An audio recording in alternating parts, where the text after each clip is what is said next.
What's up, y'all? Welcome back to my channel. So today I am back, and if you've seen the title, you probably like, what the heck? So so far all I've put in my hair today is my hair growth cream, my Mimi's hair growth cream, and then my African Pride Moisture Miracle leave-in cream.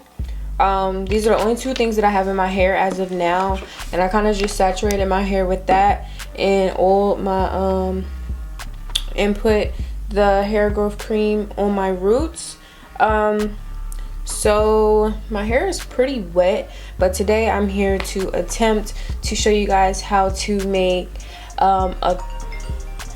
this video is for the people who love the baby hair or slicked edges look, but you just don't know how to get that look because you don't have what they call baby hairs. So I pulled out this section of my hair. It done dried up now.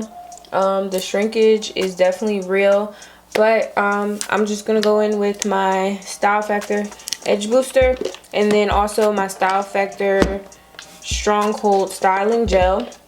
And I'm just going to be dipping and dabbing into these two. I'm not going to talk throughout the video. It's just I'm just going to do it. So I hope you guys enjoy, and I will see you guys in the next one.